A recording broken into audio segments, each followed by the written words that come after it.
ገና ከእናትህ ማኅፀን ሳልሰራህ አውቅሃለሁ ብሎታል። ኤርምያስ ምዕራፍ 1 ላይ ወዘእንበለ ትውፃእ ቀደስኩከ፣ ከእናትህ ማኅፀንም ሳትወጣ ቀድሼሃለሁ፣ ሳትወጣ አውቄሃለሁ ይላል። አውቄሃለሁ የሚለውን ወድጄሃለሁ ብለው ሊቃውንት ተርጉመውታል። ሳይወለድ የተወደደ፣ ሳይወለድ የተመረጠ፣ ሳይወለድ ጸጋ የተቀበለ ቅዱስ ኤርምያስ ነው።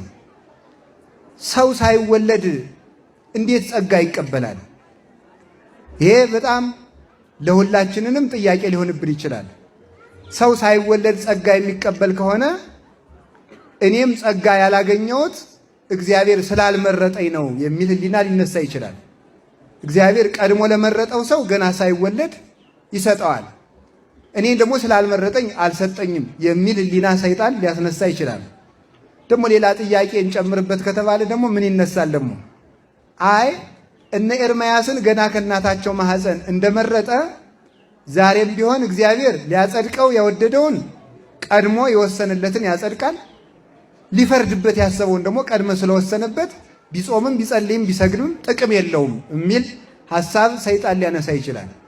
ግን እግዚአብሔር ሰውን ከመፍጠሩ አስቀድሞ ማንንም አንተ ሲኦል ግባ፣ አንተ ገነት ግባ ብሎ የፈረደበት ሰው የለም። እንደዚያ ከሆነ አስቀድሞ ወደደ ማለት ምን ማለት ነው ሲባል ዕውቀቱ ነው። እግዚአብሔር ኤርምያስ ጥሩ እንዲሆን ስለወሰነለት ወይም ስለወሰነበት የግድ ጥሩ ሆነ ማለት አይደለም። ሌላ ሰው ደግሞ ስለተወሰነበት ክፉ ሆነ ማለት አይደለም። እንደዚያ ሳይሆን ሰው የዘራውን ነው የሚያጭደው። እግዚአብሔር ሰዎች እንደሚከፉ ገና ሳይፈጥራቸው አውቆ ይወዳቸዋል። ዋጋቸውን እንደሚከፉ አውቆ ሲኦልን አዘጋጅቶላቸዋል። እንደሚስተካከሉ አውቆ ገነትን አስተካክሉላቸዋል እንጂ አትስተካከሉ ብሎ ግን አልወሰነባቸውም። አንተ ደግሞ የግድ ጻድቅ ብሎ አልወሰነበትም። ጻድቁ ክፉ እንዳይሆን እግዚአብሔር አልከለከለውም። ክፉ ጻድቅ እንዳይሆን አልከለከለውም። ተወስኖበት የተፈጠረም የለም፣ ተወስኖለት የተፈጠረም ሰው የለም። ሁሉም እግዚአብሔር በሰጠው ሜዳ ላይ ሩጦ ዘርቶ የሰበሰበውን ያንን ይመገባል ማለት ነው። መንግሥተ ሰማያት በሰው እጅ የተያዘች ናት። አንዳንድ ጊዜ ተደጋግሞ ይነገራል። ዛሬም ልጨምራችሁ። የ40 ቀን ዕድሌ ይላል ሰው አይደለም? የ40 ቀን ዕድልህን ትበላለህ፣ የ40 ቀን ዕድልህን ታገኛለህ ይላል ሰው አይደል? ምን ይመስላችኋል? በ40 ቀን ዕድል ሰው እግዚአብሔር ተወስኖበታል። ሰው የተወሰነልህን ብትለፋ ባትለፋ አታጣውም። ብትወጣ ብትወርድ ደግሞ የ40 ቀን ዕድል ያልሰጠህን አታገኝም ይላል። እንደዚህ አይነት ሰው የሰነፍ ጥቅስ ነው። ይሄ ምንድነው ለመሆኑ? የ40 ቀን ዕድል የሚለውን ጥቅስ ምንጩ ምንድነው ስትሉ ይህንን የተናገረው የቤተ ክርስቲያን መምህር የሆነው ቅዱስ አትናቴዎስ ነው። ቅዱስ አትናቴዎስ ምን ይላል? ኦ ዘታወፅኦ ለሕፃን እማቆ የብሲ ወትፌንዎ ውስተ ከርሰ ብእሲት ወትጠበልሎ በሰፋድል ረቂቅ እንዘማይ ውእቱ ታረግኦ በጥበብከ ወበ40 ዕለት ትሰይሞ እመኒ ለነዲ ወመኒ ለብዕል ብሎ ይናገራል። ምን ይመሰላችሁ? አቤቱ ሕፃኑን ከአባቱ ወገብ ወይም ከአባቱ አብራክ የምትከፍለው፣ በእናቱ ማኅፀን የምታሳድረው፣ በረቂቅ ሰፋድል የምትጠቀልለው፣ ውሃ ሲሆን አርግተህ አካል የምትሰጠው፣ በ40 ቀን ለድህነትም ለሀብትም የምትሾመው አንተ ነህ ይላል።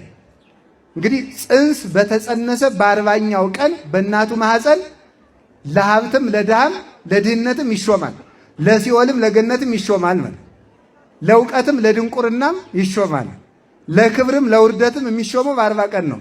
ስለዚህ ትክክል ሆነ ማለት ነው አይደል እንዴ? መጽሐፉ ነው ያለ። እንግዲህ በ40 ቀን ለድህነትም ለሀብትም ለሊቅነትም ለድንቁርናም ለገነትም ለሲኦልም ትሾመዋለህ አለ።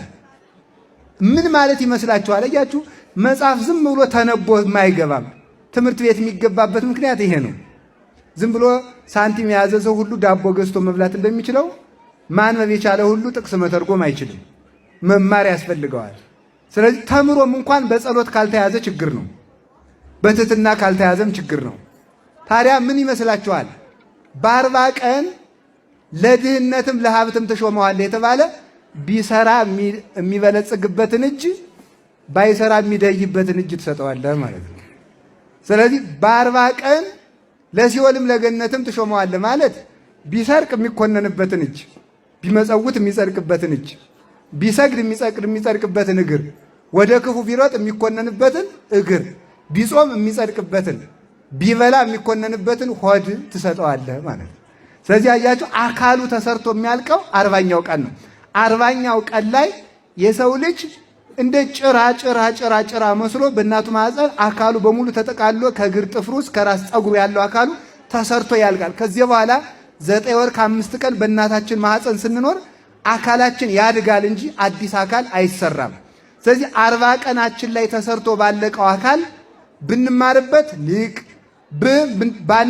ባንማርበት ደግሞ ድንቁርናን መያዝ እንችላለን። ሁሉንም የምናደርግበት አካል በዚያ ስለሚሰጠን የ40 ቀን እድልህን የተባለው እሱ ነው እንጂ እግዚአብሔር በ40 ቀን አንዱን ድሃውን አንዱን ሀብታሙን ብሎ በማንም ፈርዶ አይደለም እላችኋለሁ። ስለዚህ ከእናት ማህፀን ጀምሮ የመረጣቸው የሚባለው ፍጻሜያቸውን አይቶ የወደዳቸው ማለት ነው። እስከ መጨረሻቸው አይቶ የወደዳቸው ልክ አባታችን ብሩክ ተክለ ሃይማኖት አባታችን አቡነ ገብረ መንፈስ ቅዱስ ደግሞ ከሐዲስ ኪዳን በኋላ ከእናታቸው ማህፀን ጀምሮ ከተመረጡ ቅዱሳን አንዱ ናቸው። ለዚህ ማስረጃ ነገር ልንገራችሁ። ሰው እንጨት በጓሮው ካተከላቸው አትክልት ቀጥ ብሎ የወጣውን ወይራ ያይና ምን ይላል? ይሄ ለሞፈር ይሆነኛል ይላል አይደለም እንዴ? ጠማማውን ደግሞ ይላል ይሄ ለእጀታ ይሆናል ይላል አይደለም? ይሄ ለእጀታ ይሆናል። ምንም ደግሞ የማይፈለጠውን ደግሞ ይሄን ቢያንስ ወይ አከስለዋለሁ ይላል አይደለም እንዴ? በሳት አቃጥለዋለሁ ይላል። አወጣጡን እያየ ማለት ነው። መጨረሻውን እያየ ቀጥ ብሎ እስከ ጫፉ የወጣውን ያይና ይሄ ለቀንበር ጥሩ ነው ይላል ገበሬው ማለት ነው። አወጣጡን አይቶ ማለት ነው። ስለዚህ ይሄ ምን ማለት ነው? ይሄ የገበሬውን ዕውቀቱን ነው እንጂ የሚያሳየው አንተ ጠማማሁን አንተ ቀጥ ያልክ እንጨቱን ብሎ በእንጨቶቹ ላይ አልፈረደም። ሁሉም እንጨቶቹ ቀጥ ብለው እንዲወጡለት ይፈልግ ነበረ። ግን ተጣሞ ያገኘውን ምን ያደርጋል? ስራ ይሰጠዋል። ቀጥ ያለውንም ስራ ይሰጠዋል። እግዚአብሔርን በማንም አልወሰንም። እንደዚህ ነው። ሐኪም ሌላ ምሳሌ ልጨምርላችሁ። ሐኪም ልቡ መተንፈስ የደከመን ሰው ወይም ደግሞ የደም ዝውውሩ ችግር ያለበትን ሰው ወይም ሁለቱ ኩላሊቶቹ ወደ መጨረሻ መበላሸት ላይ ያለውን አይቶ ምን ይላል? ይህ ሰውዬ በ5 ቀን ሊሞት ስለሚችል ወደ ቤታችሁ ተመለሱ ይላል። አሁን እንደዚህ ሲል ይህ ሰውዬ መሞት አለበት ብሎ መወሰን ነው እንዴ? መሞት አለበት ሳይሆን እንደሚሞት አውቆ መናገር ይባላል። እግዚአብሔርም ማንንም ሰው ክፉውን ሆኖ አይወስንበትም። እግዚአብሔር ሸንጋይ አምላክ አይደለም። እንደዚያ ቢሆን ኑሮ አንተ ሲኦል ግባ አትረባም ብሎ ገና ሳንፈጠር ቢወስንብን ኑሮ እንዴ ለምን ይቀልድብናል? እግዚአብሔር ይቀልዳል እንዴ? ለምን ጾሙ ይለናል? ለምን ስገዱ ይለናል? ለምን ንስሐ ግቡ ይለናል? ለምን ስብከት ያሰብከናል? ለምን መጽሐፍ ይጽፍልናል? ለምን ቅዳሴ ያስቀድሳል? ለምንድን ነው የሚያስወቅሰንስ? አንድ ጊዜ ወስኖብን የለ እንዴ? ግን እግዚአብሔር እንደዚያ ያለ አይደለም። ሸንጋይ አምላክ አይደለም። እግዚአብሔር በማንም ላይ አይሸነግርም። ስለዚህ ሰው ወጥቶ ወርዶ መንግሥተ ሰማያትን ይወርሳል፣ ሲኦልንም በእጁ ማድረግ ይችላል። ወደ ወደደው እንዲሰማራ ፈቃድን ሰጥቶታል። ለጽድቅም አያስገድድም እግዚአብሔር፣ ለክፋትም አያስገድድም። ከዚህ የተነሳ ፍጻሜያቸውን ታይተው ከተመረጡት ውስጥ አንዱ ነቢዩ ኤርምያስ ነው። አቡነ ተክለ ሃይማኖትም እንዲሁ፣ አቡነ ገብረ መንፈስ ቅዱስም እንዲሁ ከእናታቸው ማኅፀን ገና ሳይወለዱ የተመረጡ ናቸው። እነዚህ እንዲመረጡ ያደረጋቸው ኋላ የሚሰሩት ስራ ገና ሳይሰሩት አስመረጣቸው ማለት ነው። ኋላ ተመልከቱ፣ በደንብ አድርጋችሁ ስሙ። ኋላ ገና የሚሰሩት ስራ ገና ሳይሰሩት አስመረጣቸው። አንዳንድ ጊዜ እግዚአብሔር ተመልከቱ፣ ትንንሽ ልጆችን ከእናታቸው ማኅፀን ይወስዳቸዋል። አንዳንድ ጊዜ ሰው ልቅሶ ሲል አሁን ይሄ ልጅ ምን አረግ እንደው እግዚአብሔር አንዳንድ ጊዜ ይላል እንዴ ይህን የ3 ዓመት ዝርዝር የሚቀጨው እንደው እግዚአብሔር እንደው አንዳንድ ጊዜ እንደው ይላል። እንደውም ገበሬው ምን ይላል መስላችሁ? ከአንድ እግዚአብሔርስ ይሻላል ገበሬ ዝርዝሩን አያጭድም ሳያፈራፍር ይላል። አሁን እግዚአብሔር ጋር ትግል ማለት ለቅሶ ላይ ነው እንደዚህ የሚለው ማለት ነው። ትክክል አይደለም። ስለዚህ ገበሬ የደረሰለትን የሚያጭድ እግዚአብሔር ለእግዚአብሔር እኮ ያ ልጅም ደርሷል። የ3 ዓመት ልጅ ቀርቶ ዕለት የተወለደው ልጅ ሲወለድ እግዚአብሔር የገደለበትን ምክንያት ያውቃል። ለምን ይመስላችኋል? ይሄ ልጅ መጨረሻ ላይ እንደሚከፋና ሲኦል እንደሚገባ ካወቀ እግዚአብሔር ሳይበላሽ ልውሰደው ብሎ በጊዜ ይሸክፈዋል ማለት ነው። የእግዚአብሔርን ጥበብ ፈጽሞ የሚያውቅ የለም በእውነቱ ማለት ነው። ኃጢአተኛን ሰው ራሱ ተመልከቱ። አንዳንድ ጊዜ ደጋግ ሰዎች ያለ ጊዜያቸው ሲሞቱ እናያለን። በጣም ክፉ የሆኑ ሰዎች ደግሞ እድሜ ጠግበው ይሞታሉ። ደግሞ እንዲሁ እግዚአብሔር ግን አሁን ያን ደግ ሰው ጎረቤት ሲልከው እሺ ለእናት ለቤተ ክርስቲያን የትም የማይታጣ ለእናቱ አንድ ፍሬ ልጅ እንዴት ያን ልጅ ይገለዋል ይባላል። እንዴት ደጉ ገሌ ጠማማዎቹን ነገር የተቀምጠው ይባላል። እኛ የምናውቀው ነገር እኮ ፈጽሞ የለንም። ግን ተመልከቱ፣ ደግ ሰውን ሳይበላሽ ልውሰደው ብሎ ይወስደዋል። ጠማማውን ደግሞ ምን ያደርጋል መሰላችሁ? እንደማይመለስ ካወቀ እግዚአብሔር የባስ ክፋት ሳይጨምር ልውሰደው ብሎ ደግሞ ይወስደዋል። ሁላችሁ ክፋት የሚጨምረውን መቆየቱ ለሚጠቅመው እድሜ ይጨምርለታል። ቆይቶ ክፋት ከመጨመር ውጭ ለማይመለስ ሰው ደግሞ የባስ ክፋት እየጨመረ ፍዳ ከምጨምርበት ትንሽ ጽድቅ ሳለችው ያችን ጨርሶ ሳያጠፋት ልውሰደው ብሎ እግዚአብሔር ይወስደዋል ማለት ነው። የእግዚአብሔር ጥበቡ ፈጽሞ የማይመረመር ነው የሚባለው ለዚህ ነው። ስለዚህ ከእናታችን ማኅፀን ጀምሮ እንደሚገባ ሁላችንም ጠንቅቆ ያውቃል። ኤርምያስንም እንዲሁ መረጠውና ከዚያ በኋላ ነብዩ እስራኤላውያን ወደ ባቢሎን ሲወርዱ እሱም አብሮ እንዲሰደድ አደረገ። አባቶቻችን ሲተረጉሙ ደጋግ ሰዎች ከክፉ ሰዎች ጋር ለምን ይስቁ የሰሩት ኃጢአት እንዳለ አናውቅም። ሁለተኛ ደግሞ ደጋግ ሰዎችም ከክፉ ሰው ጋር መሰደድ እንዳለባቸው እግዚአብሔር ያውቃል። ለምን? እግዚአብሔር ለይቶ መፍረድ የማይችል ፍርደ ገምድል ስለሆነ አይደለም። ታዲያ ለምንድን ነው ለክፉ ሰዎች መከራ ሲመጣ ደጋግ ሰዎችም አብረው መከራ የሚቀበሉ ሲባል ለዚህ ምን ይመልሳሉ አባቶቻችን? አንደኛ መከራ ባለበት ክብር አለና ለወዳጆቹ ክብር ለመጨመር ሲፈልግ አንድ። ሁለተኛ ክፉ ሰዎች ሲሰደዱ ወይም ኃጢአተኛ ሰዎች መከራ ሲበዛባቸው ከመከራው ብዛት የተነሳ ሃይማኖታቸውን እንዳይክዱ ደጋግ ሰዎች አብረው መሰደዳቸው እንዲያስተምሩ ነው ይላል። እንዲያስተምሩ አብረው እንዲሰደዱ ይደረጋሉ። ሶስተኛ ደግሞ ክፉ ሰዎች ሲሰደዱ ደጋግ ሰዎች አብረው የሚሰደዱበት ምክንያት እነዚያ ክፉ ሰዎች በተሰደዱ ጊዜ ለመመገብ፣ ለማስተማር በመጋረጃ እኔ አላስተምርም ወይ ወደዚያ ይሻላል። አንድ ሰውዬ መጋረጃ ጋርደው ይሰብካሉ አሉ። መጋረጃ ተጋርዶ ነው የሚሰብኩ። ለካ ህዝቡ ጨርሶ ጥሏቸው ሄዷል።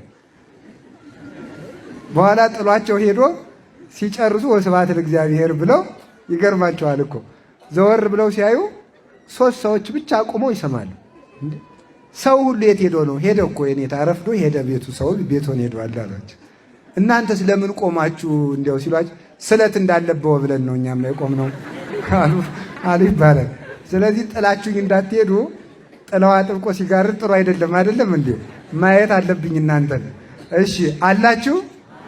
እግዚአብሔር ከሁላችን ጋር ይሁን። ስለዚህ እነዚያ ሰዎች ሲሰደዱ በተሰደዱበት ሀገር የተሰደደውን ሕዝብ እንዲያጽናኑ፣ እንዲመክሩ፣ እንዲመግቡ፣ እንዲፈውሱ ደጋግ ካህናትን ደጋግ አባቶችን ከክፉ ሰዎች ጋር አብሮ እንዲሰደዱ ያደርጋቸዋል ማለት ነው። ኤርምያስም አብሮ የተሰደደ ሰው ነው። መጀመሪያ ቢነግራቸው እስራኤል አልሰማሉ። ከኤርምያስ ጋር አንዱ ዋናው ጠባቸው ተው እግዚአብሔርን አትበድሉ ሲላቸው እምቢ ብለው በደሉ። ኋላ ሲበድሉ እግዚአብሔር ምን አለ? በቃ ኤርምያስ አልሰማ ካሉ እግዚአብሔር ስደት አመጣለሁ ብሏል ብለ ንገራቸዋል። እግዚአብሔር ስደት አመጣለሁ ብሏል አላቸው። አንተ እንደው አንድ ቀን የኛን ደግነት፣ የኛን ጤንነት፣ የኛን ሰላም ተናግራተው ሁልጊዜ ማታወራነህ እንደው ወግድ አንተን አንሰማም ብለው አባረሩት። ኋላ የሐሰት ነቢያት መጡና ሰላም ነው፣ አይዟችሁ ሰላም ነው፣ ከዛሬ ወር 2 ወር 3 ወር በኋላ ሰላም ይሆናል ማለት ጀመሩ ማለት ነው። ኋላ ኤርምያስ አረ ውሸት ነው አለ። ይሄ ነገር ውሸት ነው። ሰላም ሳይኖር ሰላም ይሏቸዋል። ምንም ሰላም የለም፣ ስደት ነው ቀጥሎ የሚያለ አላቸው። አንተ አንድ ቀን ደግ ነገር ተናግራት ተቆ ውጣ አሉ። ጭራሽ አንድ ቀን ተመልከቱ፣ ቀንበር አድርጎ መጣ ኤርምያስ። እንዲህ አድርጎ ቀንበር አድርጎ አሁን እኔ ቀንበር አድርጌ እሑድ ቀን ልሰብክ መጣም ትላላችሁ። አበዱ እንግዲህ እነዚህ መነኮሳት ደግሞ ብለው አትሉ። ከዛ ይሄን ቀንበር አድርጎ መጣ። ምንድነው ይሄን ምን ደግሞ አድርገህ የምትመጣ ደግሞ ሲሉት እንደዚህ ከባድ የሆነ የመከራ ሸክም አመጣለሁ ብሏል የሰራዊት ጌታ እግዚአብሔር አለ። ወደዚያ ብለው ቀንበሩን ቀምተው ሂድ አንተ ወደዚያ ብለው ሰደዱ። በሌላ ቀን ደግሞ የሐሰት ነቢያት ደግሞ ይመጡና ሰላም ነው አይዟችሁ፣ ሰላም ነው፣ የሰላም ሰዓት ሊመጣ ነው ይላል። አሁን እኮ ችግር እኮ ነው በየመንደሩ የሚወራው ማለት ነው። አሁን መጥቶ ሰሞኑን እንደሰማችሁት ኢንተርኔት ተዘግቷል አይደል? አልተዘጋም? በጣም ጥሩ ነው በእውነት ማለት ነው። እንኳን ተዘጋ። ምክንያቱም የወሬኛነታችን መጠን ነው የሚያሳየው በእውነቱ ይሄ ማለት ነው። ምን ያህል ወሬ እንደሆነ በየኢንተርኔት እኔ እኮ የገዳም ባይታዊ ጠፍቷል ዛሬ፣ የኢንተርኔት ባይታዊ ግን ሞልቶናል በእውነቱ ማለት ነው። የበረሃ አባቶች እንዲህ ብለዋል፣ የዛሬ እንትን ሰላም ይሆናል። እንዲሁ እኮ አይደረስ እኮ ነው። የበረሃ አባቶች በኢንተርኔት ማን አገኛቸው? እንዲሁ እኮ ጽሑፍ ድንቅ እኮ ነው በእውነቱ ማለት ነው። የበረሃ አባቶች እንዲህ አድርጉ ብለዋል። የበረሃ አባቶች ሰሊጥ ግዙ ብለዋል አላሉ? የበረሃ አባቶች ኑግ ግዙ ብለዋል አላሉ? እንደዚህ ፈጽሞ አላሉ። አንዱ ሰላም ይመጣል ይለናል፣ አንዱ ሁከት ይመጣል። ስለዚህ ኤርምያስ ምን አለ? ከፋም በጀም አላቸው፣ ሰላም የሚመጣው ከተስተካከላችሁ ብቻ ነው። ካልተስተካከላችሁ ሰላም የለም፣ ውሸት ነው አላቸው። እንዲያውም የእንጨቱን ቀንበር ብታስተውኝ የብረት ቀንበር ይዤ እመጣለሁ ብሎ ዞ መጣ። ከዚያ በኋላ ተነግረው አልሰማሉ። መጨረሻ ላይ ምን አላቸው? እስራኤል ብነግራችሁ አልሰማ ስላላችሁ የ70 ዘመን መከራ መጥቷል። ወደዚያ ስትሄዱ እንግዲህ ዱላም እንዳትገጥሙ፣ ጦርነት እንገጥማለን አትብሉ፣ ምንጣፋችሁን ተሸክማችሁ ጸቀጥ ብላችሁ ባቢሎን ውረዱ አላቸው። እዚያ ወረዱ።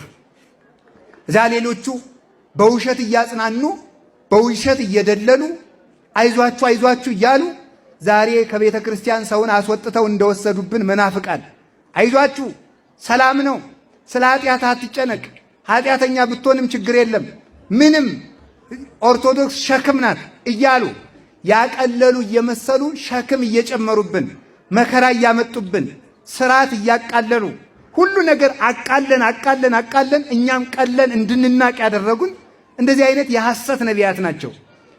ትንቢተ ኤርምያስ ምዕራፍ 23 ላይ እነዚህን ነቢያት ምን ይላቸዋል? እለ ይሰርቁ ቃሌ ይላቸዋል። ቃሌን የሚሰርቁ የቃሌ ሌቦች ናቸው፣ ራሳቸውን የሚያሰማሩ ነቢያት ናቸው፣ የውሸት ሰላምን ይሰብካሉ ብሎ ይህንን ይነግራቸዋል። ኋላ ምን አላቸው መስላችሁ? እዚያ ከወረዱ በኋላ እንዲህ አላቸው፣ ተመየጡ ሀቤ፣ ተመልከቱ ኦ ደቂቅ እለዋል፣ ከዳተኞች ወንጀለኞች ትውልድ ሆይ ወደ እኔ ተመለሱ ብሏችኋል የሰራዊት ጌታ እግዚአብሔር። ወአነ እቀኔክሙ፣ እኔ በፍቅር በሰላም እገዛችኋለሁ። ልቡናችሁን ወደ እኔ መልሱት። በስደት ዓመት አገር 70 ዓመት ስደት ካሉበት ነው ይሄ የተነገራቸው። ወደ አገራችሁ የምመልሳችሁ እናንተ ወደ እኔ ከተመለሳችሁ ነው። እናንተ ከኔ ወደ እኔ ካልተመለሳችሁ፣ ልባችሁ ከኔ እየራቀ እጅ እግራችሁ ከኔ ሸሽቶ በእጃችሁ እየሰርቃችሁ በእግራችሁ ወደ ክፋት እየሮጣችሁ በልቡናችሁ ቂም እየቋጠራችሁ በአካላችሁ እያመነዘራችሁ ይህን ሁሉ እያደረጋችሁ ልቡናችሁ ከኔ ርቆ እናንተ ከኔ ፊታችሁን አዙራችሁ እኔም ወደ አገራችሁ ወደ ርስታችሁ አልመልሳችሁም ብሏል። ወደ እኔ ተመለሱ ብሏችኋል የሰራዊት ጌታ እግዚአብሔር። ወደ እኔ ከተመለሳችሁ ግን አንድ መንጋ አድርጌ እኔ አንድ እረኛ አሆናችኋለሁ። ወወስደክሙ ውስተ ጽዮን፣ ወደ መጠጊያችሁ ወደ ከተማችሁ ወደ ኢየሩሳሌምም እመልሳችኋለሁ። እፌኑ ለክሙ ኖሎተ ዘከመ ልቤ፣ እንደ ልቤ የሆኑ እረኞችን ጠባቂዎችን እሾምላችኋለሁ።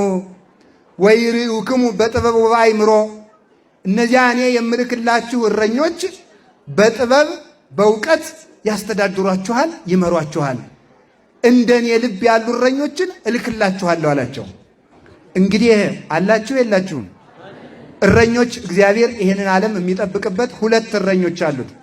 አንዱ ቤተ መንግስት ነው፣ አንዱ ቤተ ክህነት ነው። ሁለቱም እግዚአብሔር ነው የሚመራቸው። ተቀብቶ የነገሰ ንጉሥ ባይኖርም ቤተ መንግስትን የሚመራው እግዚአብሔር ነው። ሌባ ባለስልጣናት ሊኖሩ ይችላሉ ቤተ መንግስት ውስጥ፣ ግን ሌቦችም እንዲነሱ የሚያደርግ ግን እግዚአብሔር ነው። ያ ማለት ግን እግዚአብሔር ሌባ ያስነሳል ማለት አይደለም። ሰው ሲከፋ ሌባ ሲነሳ እግዚአብሔር ዝም ይላል ማለት ነው። ገብቷችኋል አይደለም? ሌባ ሲሾም፣ ዘራፊ ሲሾም፣ ነፍሰ ገዳይና ዘረኛ ሲሾም እግዚአብሔር ዝም ይላል ማለት ነው። ስንስተካከል ደግሞ ደጋጎቹ እንዲበቅሉ ረድኤትን ይልክላቸዋል ማለት ነው። ስለዚህ በቤተ መንግስትም በጥበብ ወበአእምሮ በጥበብ የሚዳኙ ሰዎች ወበአእምሮ በእውቀት የሚዳኙ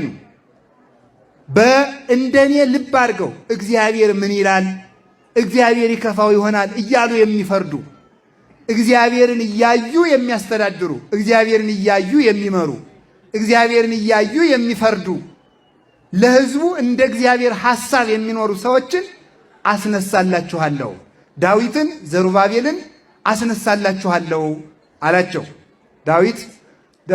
ዳዊትን ይወዱ ስለነበረ ከዳዊት በኋላ የነገሰውን ሁሉ ዳዊት ዳዊት ይሉታል። እንደ ልቤ የሆኑ እረኞች። በዚህ ዓለም ነገስታት የሚጎላቸው አንድ እውቀት ይጎላቸዋል፣ ሁለት ጥበብ ይጎላቸዋል። ጥበብ ሰሎሞን በጥበቡ የእናንተ አማርኛ መጽሐፍ ሰርቆ ወስዶብናል። መጽሐፉ የእኛ መጽሐፍ ነበረ። አሁን ደግሞ ተፍቆ ሊሆን ይችላል አላውቅም። ሁለት ሴቶች ተጣልተው ነበር አይደለም? ሁለት ሴቶች በአንድ ቤት ሲኖሩ ምንድነው አማርኛ መጽሐፍ የብልሁ ዳኛ ፍርድ ተብሎ የተማራችሁት ማለት ነው። ያ እኮ መጽሐፈ ሰሎሞን ነው ያለ ማለት መጽሐፈ ነገሥት ላይ ነው ያለ፣ መጽሐፍ ቅዱስ ላይ ነው ያለ። ሰሎሞን እንዳይሉትማ የክርስቲያን መጽሐፍ ሊሆን ሆነ የብልሁ ዳኛ ፍርድ ስሙን ለውጠው ማለት ነው እንጂ እኮ ከመጽሐፍ ቅዱስ ነው ያለ ታሪኩ። ስለዚህ ሁለት ሴቶች ምን አደረጉ? በአንድ ቤት ሲኖሩ ሁለቱም ልጅ ወለዱ አይደለም? ሲኖሩ አንዲቱ ሰነፊቱ ከልጇ ላይ ተኛችበት ሌሊት። ያ ልጅ ሞተ። ቀስ ብላ የራሷን የሞተውን ልጅ ወስዳ ለጓደኛዋ አስታቅፋ የባልንጀራዋን ደህናውን ልጅ ይዛ ተኛች። ከዛ በኋላ ሌሊት ስትነሳ ያ ልጅ ሙቷል። አይ ይሄ ልጅ የኔ ነው አለች። የኔ ነው፣ ያችም የኔ ነው፣ ያችም የኔ ነው፣ ያችም የኔ ነው አለ። አሁን ምን ያስፈልገዋል? ይሄ ጥበብ ያስፈልገዋል። በጥበብ የሚመሩ ነገስታትን እሰጣቸዋለሁ ያለው ለዚህ ነው። ፍርድ ለይተው የሚፈርዱ ማለት ናቸው። አይዲያ እንግዲህ ዙሮ ልጁ ይደግና ኋላ ወይ ሁላችሁንም ይጦር ነበር የሚል የዛሬው ቢሆን ወይም ደግሞ የሚያደርገውን አናውቅም። እንግዲህ እውቀት የለማ ጥበብ የለም። ዝም ብሎ ቀድሞ የደረሳቸውን መረጃ ይዘው የሚፈርዱ ናቸው። ቀስ ብላ የራሷን የሞተውን ልጅ ወስዳ ለጓደኛዋ አስታቅፋ የባልንጀራዋን ደህናውን ልጅ ይዛ ተኛች። ከዛ በኋላ ሌሊት ስትነሳ ያ ልጅ ሙቷል። አይ ይሄ ልጅ የኔ ነው አለች። የኔ ነው፣ ያችም የኔ ነው፣ ያችም የኔ ነው፣ ያችም የኔ ነው አለ። አሁን ምን ያስፈልገዋል? ይሄ ጥበብ ያስፈልገዋል። በጥበብ የሚመሩ ነገስታትን እሰጣቸዋለሁ ያለው ለዚህ ነው። ፍርድ ለይተው የሚፈርዱ ማለት ናቸው። አይዲያ እንግዲህ ዙሮ ልጁ ይደግና ኋላ ወይ ሁላችሁንም ይጦር ነበር የሚል የዛሬው ቢሆን ወይም ደግሞ የሚያደርገውን አናውቅም። እንግዲህ እውቀት የለማ ጥበብ የለም። ዝም ብሎ ቀድሞ የደረሳቸውን መረጃ ይዘው የሚፈርዱ ናቸው በዚህ ዓለም ያሉት። ከዛ ሰሎሞን እንግዲህ ምን አደረገ? ተመልከቱ። አስቀድሞ አባቱ እንደሞተ እሱ የ12 ዓመት ብላቴና ነው። ማን? ሰሎሞን። ምን አለ? እስራኤልን የምመራበት ጥበብ የለኝምና የሰራዊት ጌታ እግዚአብሔር ጥበብ ስጠኝ አለው። ጥበብ ስጠኝ ብሎ ጸለየ። ሰሎሞን ካንተ አስቀድመው እንደነበሩ ነገስታት፣ ካንተም በኋላ እንደሚመጡ ነገስታት ሀብትንና የግዛት ስፋትን ሳትለምን ሌሎች ያለመኑኝን ጥበብ ለምነኛልና ያለመንከኝን ሀብት ጨምሬ እሰጥሃለሁ አለው። ጥበብ ስለለመነው ማለት ነው። ጥበብ ሀብት ከመለመን ጥበብ መለመን ነው የሚሻለው። እውቀት ከመለመን ጥበብ። እውቀትም እኮ ጥበብ ከሌለበት አይረባም። ለእውቀትም ጥበብ ያስፈልገዋል። እውቀት ራሱ ማለት ነው። አሁን አንድ ሰው ያወቀውን ሁሉ አምጥቶ ቢዘረግፍ ችግር አይሆንም እንዴ? ችግር እኮ ነው በእውነቱ ማለት ነው። አሁን አንድ ብርጭቆ ነው ይዤ እኔ ልጠጣ ነው ጠላ ለምሳሌ እኔ አንድ ብርጭቆ ይዤ የጋኑ ነው እነዚህ ላይ ቢያፈሰው ችግር አይደለም እንዴ? ጠላው ይደፋል እኮ በእውነቱ ማለት ነው። ሳይረባ ቀር ማለት ነው። ሰው ያወቀውን ሁሉ ከተናገረም ችግር ነው። መጠን አለው፣ ጊዜ አለው ሁሉም ነገር። ለእውቀትም ጥበብ ያስፈልገዋል። ለትዳር ጥበብ ያስፈልገዋል። ለክህነት ጥበብ ያስፈልገዋል። ለአስተዳደር ጥበብ ያስፈልገዋል። ለንግድ ጥበብ ያስፈልገዋል። ለሁሉም ነገር ጥበብ ያለው ሰሎን ጥበብ ስጠኝ መድኃኔ ፈጣሪ እንደ አባቴ እንደ ዳዊት አስተካክዬ እንድመራ ጥበብ ሰጠው፣ ሀብት ጨመረለት። ኋላ ምን አደረገ? አይ እስቲ አምጡት ተባለ። አይ እንግዲህ ተመልከቱ፣ አይደረስ እኮ ነው እናንተ። እንግዲያስ በሉ ደህናውን ልጅ በሰይፍ ክፈሉና እኩል አካፍሏቸዋል። እዚያ በኋላ ያቺ አይ ዞሮ ዞሮ ብቻ የሱ አይሁን እንጂ ይከፈል ልጁ አለች። ይከፈል ያለች አንዳንድ ሰው የለም የት አባቱ ብቻ እሷ አትብለው እንጂ ይጥፋ የሚል ሰው አለ። በእውነቱ ማለት እንዲሁ አንዳንድ ሰው እኮ እንዲሁ ሰይጣን የሆነ ምቀኛ ማለት ነው። በእውነቱ ማለት ምን አለ ቢበላ እሰይ ብቻ እንኳን እገሌ አልበላው እንጂ እንዳሻው ይግብ ገደል ይግባ እንደው ጉድጓድም ቀፍሮ ይፍሰስ ብቻ እንኳን እገሌ ለገሌ ያልሆነ የሚል ሰው ማለት ነው። ምቀኝነት ማለት ነው። አሁን አንዳንድ ጊዜ መናፍቃኑ ስታያቸው ድንቅ ያደርጉኛል። ከበሮ ኃጢአት ነው ይላሉ፣ ግን የእኛን ለማበላሸት ከበሮ ይዞ ይመታሉ። መቋሚያ አያስፈልግም ብለው ከሰበኩ ብዙ ዓመታቸው ነው። ግን የእኛን መቋሚያ ለማሰደብ ምን ያደርጋሉ? መቋሚያውን ቀይ ቢጫ አረንጓዴ ሰንደቅ ዓላማ የቤተ ክርስቲያን እንዳይሆን ጣዖት ነው እያሉ ሲሰድቡት ነበር። ደግሞ አሁን ምን እያደረጉ መሰላችሁ? መንደር ለመንደር ደግሞ ቀይ ቢጫ አረንጓዴቱን እያስለበሱ ቤተ ክርስቲያን እንዳትሄዱ፣ ስጋው ደግሞ እንዳትቀበሉ፣ ካህናትን እንዳታሳለሙ፣ የኢትዮጵያ ትንሣኤ ተዳርሷል፣ ቀይ ቢጫ አረንጓዴውን ባንዲራ ምልክት አድርጉት። ይኸው ደግሞ ችግር አሁን ከዚህ በኋላ ቀይ ቢጫ አረንጓዴ ባንዲራ ከመስኮት ላይ ምልክት ማድረግ አያድንም ብለን ስንሰብክ ደግሞ ምን ሊያረጉ ነው ማለት ነው? ይኸውላችሁ ቤተ ክርስቲያኒቱ ተሳስታለች አላላችሁ? እኛ ራሱም እንድንጠላው ማድረግ ማለት ነው። የራሳችንን ነገር እንድንጠላው መናፍቃን ቀድመው የኛ የሆነውን ነገር ይዙታል። ልብ ብላችሁ ትሰሙ እንደሆነ በሐዲስ ኪዳን ለኛ ቀስተ ደመናችን 3 ነገሮች ናቸው። ልብ ብላችሁ አስተውሉ። ሰውን ከሞት የሚያድዱን ይሄንን ባንዲራ መስኮት ላይ ብታውለበለው ሞት ምድር እንዳይመስል ጌታዬ የሚያድነው 3 ነገር ነው። የሐዲስ ኪዳን የክርስቲያን ቀስተ ደመና አንዲቱ ወላዲት አምላክ ናት፣ ድንግል ማርያም ናት። አንዱ ቅዱስ መስቀል ነው። አንዱ የክርስቶስ ሥጋና ደም ነው። እነዚህ 3ቱ ናቸው ቀስተ ደመና የሚባሉ ማለት ነው። እነዚህን የያዘ ሰው ቀስተ ደመና አለ። ቀስተ ደመናው ለነዚህ ምሳሌ ምልክት የሆነ ነው እንጂ በራሱ የሚሰገድለት የሚጾምለት የሚጸለይለትና አምልኮ የሚቀርብበት አይደለም። 3ቱ ናቸው። ይሄ ግን ለነዚህ ምሳሌ ሆኖ የመጣ ነው። አሁን በዚህ ሰንደቅ ዓላማ እያጭበረበሩ ከቤተ ክርስቲያን ሰው እየዘረፉ እያወጡ ያሉ ሰዎች አሉ። ለጊዜው ጆሮአችሁን ሊያሳክካችሁ ይችላል። ግን ስሙ ዝም ብላችሁ ኋላ ቆይታችሁ ይገባችኋል። የሰራዊት ጌታ እግዚአብሔር እንዲህ ይላል፣ ጆሮ ጭው የሚያደርግ መከራ አመጣለሁ አለ። በእውነቱ ማለት ነው። ጆሮ ጭው የሚያደርግ መከራ ሳያመጣ ጆሮአችሁን አስተካከላችሁ ስሙ። ከቃሉ ጋር ናችሁን? እግዚአብሔር ከሁላችን ጋር ይሁን። ከዚያ ተመልከቱ ምን አለ? ይከፈል ለኔም ለሷም አይሁን እንጂ ብቻ ከፈሉት ብቻ ለኔም ለሷም አይሁን አለ። ተኝታበት ልጇን ገላ ማለት ነው። ዛሬ እኮ ሁላችንም ከስንት ነገር ላይ ተኝተንበታል። በእውነቱ ማለት ነው። ተኝተን የገደልነው ብዙ ነገር አለ የተኛንበት። ከዛ በኋላ ሰሎሞን ማለት ይከፈል ሲል ይከፈል አለች። ያችኛይቱሳ ኧረ የወለደ አንጀት አይችል አይደለም? አይ ከሚከፈልስ እሷው ትውሰደዋል፣ እሷው ትውሰደው አይከፈል ልጁ አለች። ምን አለ ሰሎሞን? አሃ በሉ ልጁ አይከፈልም ያለችው ነው አለ። አወቀ። የወለደ ሰው ይከፈል እንደማይል ተረዳ ማለት ነው። ጥበብ ማለት ይሄ ነው። በጥበብ የሚያስተዳድሩ እረኞችን እሰጣችኋለሁ ያለው ይሄ ነው ማለት በእውነቱ ማለት ነው። እርግብና ዋኔን አብረው ዘመቱና ዋኔን እርግብ ደህና ገባች ዋኔን እኔን ገደሉና ዋኔን። እግዚአብሔር አዳምን መጀመሪያ ፈጥሮ ከዚህ እንጨት እንዳትበላ ያለው ለምንድን ነው? እግዚአብሔር እኮ በገነት አዳምን ከከለከለው እጽዋት ለአዳም የፈቀደው እጽዋት ይበዛል ነው በመጽሐፍ ቅዱስ የተነገረን። እግዚአብሔር ለአዳም በጣም ብዙ ሺህ እጽዋትን ሰጥቶ አንድ እንጨት ብቻ ከለከለው።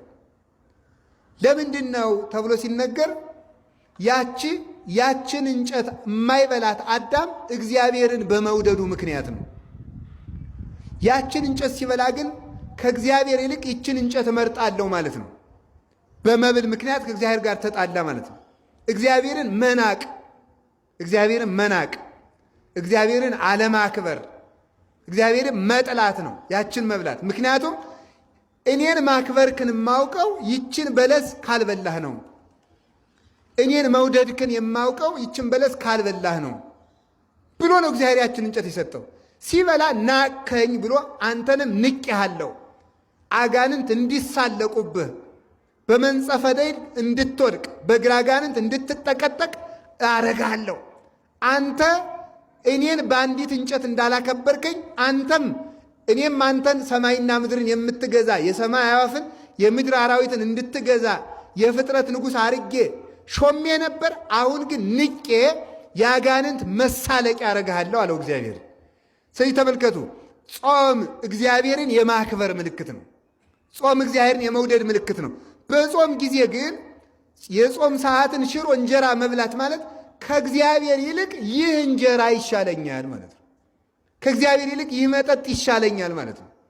እግዚአብሔርና መብል ለውድድር ቀርበውልን መብልን መምረጣችን ማለት ነው። ጾምን መሻር ማለት እንደሱ ነው። ስለዚህ የፍቅር ምልክት ነው። እግዚአብሔርን የመውደድ ምልክት ስለሆነ ጾም እንዲያው ነው ተሰጥቷል ማለት ነው። የአዳም አካል በሞት እንዲፈርስ የተፈረደበት እሱ የእግዚአብሔርን ፍቅር ስላፈረሰ ነው። የአዳም አካል የፈረሰው እሱ የእግዚአብሔርን ፍቅር ሲያፈርስ ነው። የእግዚአብሔርን ፍቅር አፍርሶ አንዲት እንጨት ሲበላ እግዚአብሔር ደግሞ እንግዲያማ አንተ የኔን ፍቅር ካፈረስክ እኔም ያንተን አካል በሞት አፈርሰዋለሁ እና አፈረሰው። መሬት ነበርክ እንደ መሬት ፍረስ አለው፣ አፈረሰው ማለት ነው። ስለዚህ አዳም እንዲሞት የተደረገው በምን ምክንያት ነው ካላችሁ፣ ጾምን በመሻር ነው። የእግዚአብሔርን ፍቅር በማፍረስ ነው። የእግዚአብሔርን ፍቅር ሲያፈርስ የእሱ አካል በሞት ፈረሰ። አዳም የእግዚአብሔርን ፍቅር በምን አፈረሰ ስትሉ፣ በጾም ጾምን በመሻር ነው። ዛሬ ሰዎች ሁሉ የሚቀሰፉበት ምክንያት ጾም ስለፈረሰ ነው። የእግዚአብሔርን ፍቅር ስላፈረስን ነው። የእግዚአብሔር ፍቅር ከሚፈርስባቸው መንገዶች አንዱ ጾምን መሻር ነው። መጾም ደግሞ እግዚአብሔርን የመውደድ ምልክት ነው። ለዚህ ነው መድኃኔ ዓለም ሥራ ሲጀምር በጾም የጀመረበት ምክንያት። አዳም ሲሞት በመብል ምክንያት ሞት እንደጀመረ መድኃኔ ዓለም የሕይወት ትምህርትን ከመጀመሩ በፊት በጾም ጀመረ ማለት ነው። በመብል ምክንያት የተጀመረውን ሞት በጾም ማፍረስ ለመጀመር ክርስቶስ ምን አደረገ? በጾም ሥራውን ጀመረ ማለት ነው። ስለዚህ ጾምን ጾሞ የጀመረበት ምክንያት አዳም በመብል ምክንያት ያመጣውን ሞት ለማፍረስ ነው። ለምሳሌ ጌታችን የጾመው ስንት ቀን ነው? 40 ቀን ነው። 40ን ተመልከቱ። ስታካፍሉት ለ5 ስታካፍሉት ምን ይደርሰዋል? 8 4 የሥጋ ጠባይ ያለን 5 የነፍስ 8ቱን ቀን ለመካስ ነው። 8ቱን ቀን ለእሳት ጠባይ፣ 8ቱን ቀን ለውሃ ጠባይ፣ 8ቱን ቀን ለነፋስ ጠባይ፣ 8ቱን ቀን ለመሬት ጠባይ፣ 8ቱን ቀን ለነፍስ ጠባይ 8 ቀን ካሰና ያንን ተስገብግበን በልተን በመጎምጀት ያመጣነውን ሞት አፈረሰልን ማለት። እንደገና ደግሞ ይተረጉሙታል አባቶቻችን 10 ለአራቱ ባህሪያት 10 ፍጹም ነው፣ 10 ፍጹም ነው። 40 ቀን የጾመው 10ዋን ቀን ካሳ ለማድረግ ነው። ስለዚህ ክርስቶስ ለእኛ ካሰልን፣ ክርስቶስ የእኛ ቤዛችን ነው የምንለው አንዱ የካሰልን በመብል ያመጣነውን ዕዳ በጾም ስለካሰልን ነው። የድህነት መጀመሪያው ጾም ነው ማለት ነው። የድህነት መጀመሪያው ጾም ነው። ሞት በመብል ተጀምሯል፣ ድህነት በጾም ተጀምሯል ማለት ነው።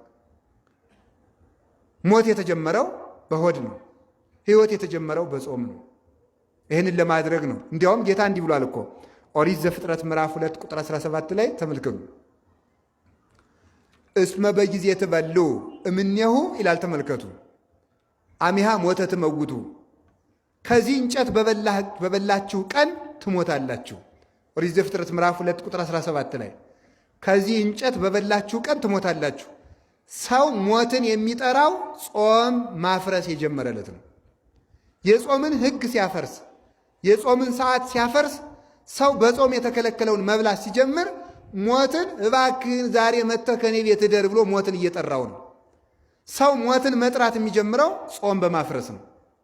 ስለዚህ በበላችሁ ቀን ትሞታላችሁ። እስቲ ሁላችሁ ምዕመናን ይህን ቃል ተናገሩት። በበላችሁ ቀን በሉ። ምን ትላላችሁ ነው ያለው? ትሞታላችሁ። ሰው መሞት የሚጀምረው መብላት ሲጀምር ነው። ያለ ሰዓት መብላት ሲጀምር መሞት እየጀመረ ነው። ዓርብ ረቡዕን ቀንሷት በ7 ሰዓት ብሉ፣ በ5 ሰዓት ብሉ ሲያሰኛችሁ ሞት እየጀመርኩ ነው ማለት አለባችሁ። ያለ ጊዜያችሁ መብላት ስትጀምሩ ሞት እየጀማመረኝ ነው ማለት አለባችሁ። ሕይወት የሚጀመረው በመብል ነው። የሚያስደንቃችሁ ጾም የሕይወት መንገድ ሲሆን፣ ጾም ደግሞ የሞት ጎዳና ነው። አዳም በለስን ባይበላ በ1000 ዓመቱ የት ይገባ ነበረ? ዕፀ ሕይወት የምትባልን ዛፍ ይበላ ነበረ።